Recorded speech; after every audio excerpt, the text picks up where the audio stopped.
So it's 90 days from diagnosis, 25 days till the bone marrow transplant. I'm still doing well. This is the last week I can really get out and do some extra walking. I'm up to 13,000 steps on average per day, and today I'm trying to reach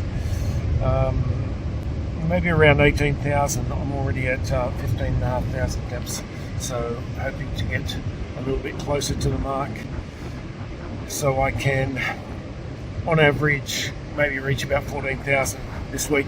Next week I start a lot of the appointments at Royal North Shore Hospital, beginning with a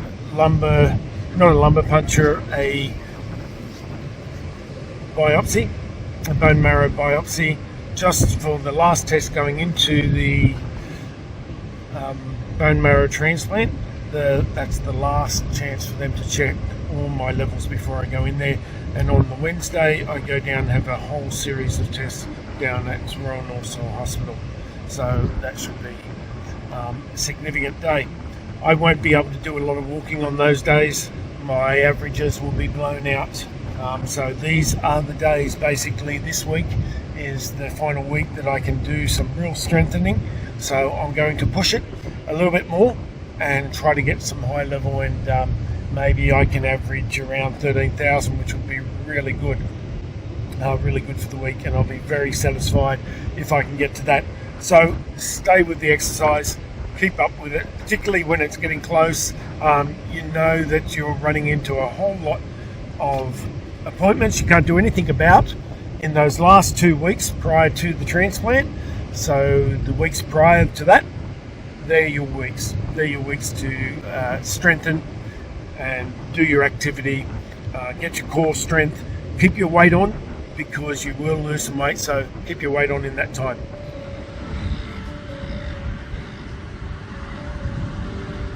Sometimes I feel a bit like that pelican out there in the water, taking a journey alone. Sometimes cancer is a little bit like that. It's a journey often that you have to walk alone. You can have your friends, family all around you, but at the end of the day, your body's reacting. Things are happening in your body that sometimes you don't have control over, and can be a journey alone.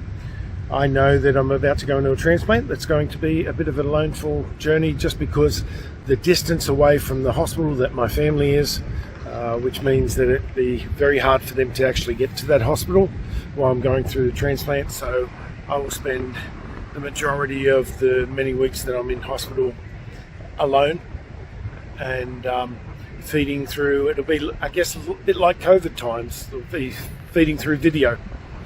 And if I'm up to those videos, it's good to talk things through with others.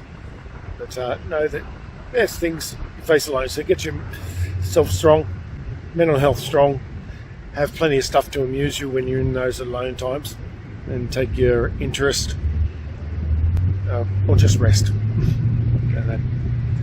Don't stress too much. Sometimes being alone is actually quite peaceful when you get to talk and think things out that you don't have times to do. Sometimes, just like this pelican, it can be quite a beautiful time.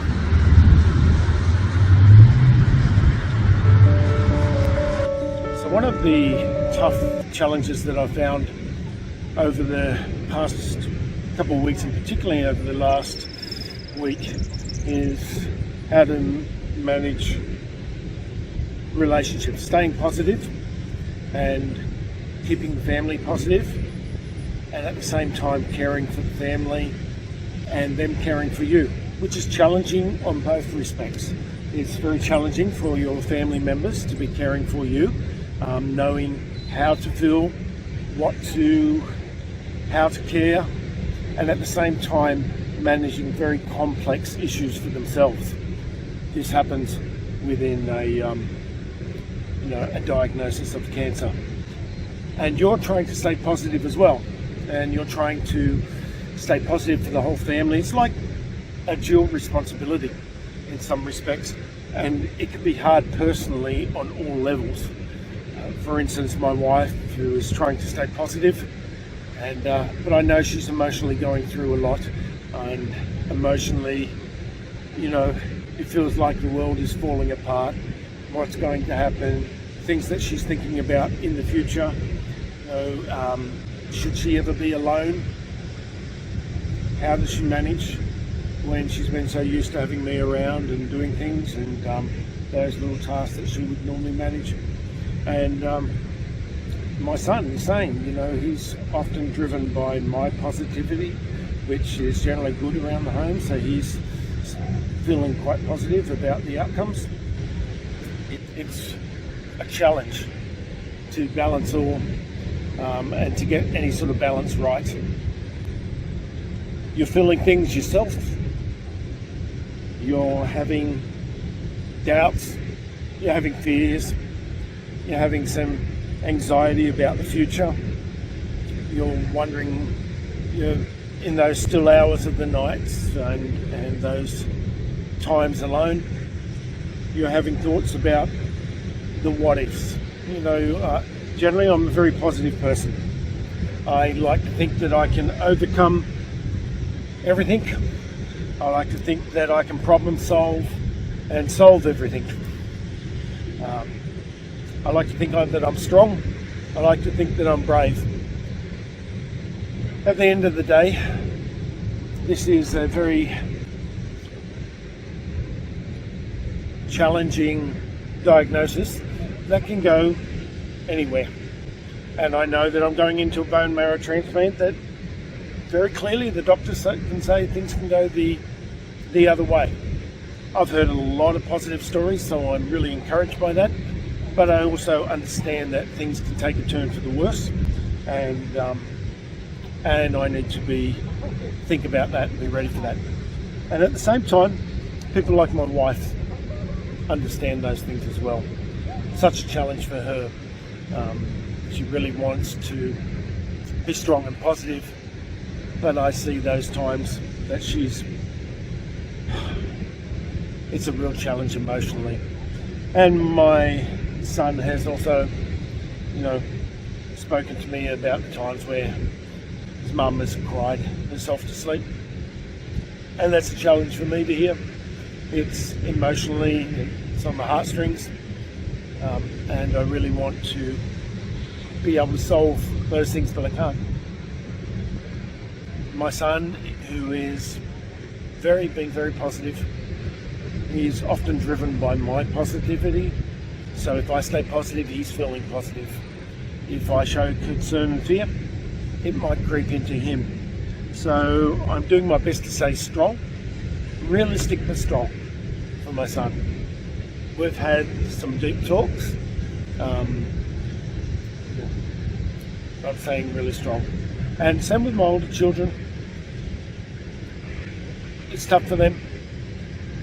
They have more, I guess, understanding. They do some of their own research, but it's tough for them, and emotionally it pulls on their heartstrings as well, and all of us, and we're all trying to stay strong for each other and also manage our own individual thoughts that sometimes can be dark, and that's sometimes we need to reach out for help.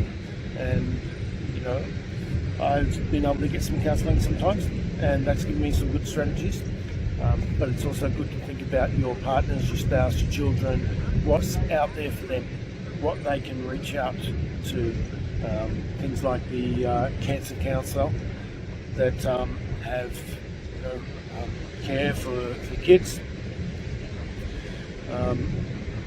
There is help out there, and I would advise and encourage you to take that and avail yourself of it should you need. And that might be times you don't need it, and it might be times you do, just to reach out and talk with someone. It's good to do, to give your thoughts, and sometimes just talking things out is very therapeutic.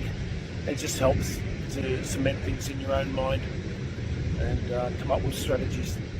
So keep in mind, your mental health is really important. It's just as important as your physical health. Getting what's up here strong and right is really important.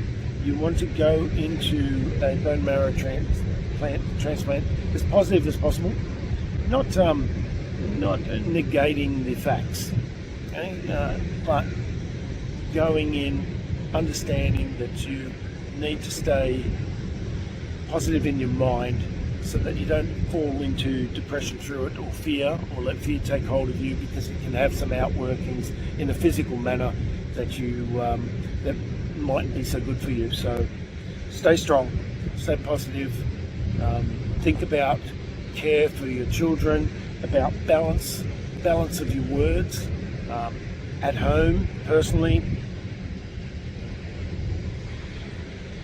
It's challenging all around. I don't have all the answers. I don't think anyone does. Everyone's different. Everyone reacts differently. But know yourself, understand yourself, know when you're going dark and when you need help.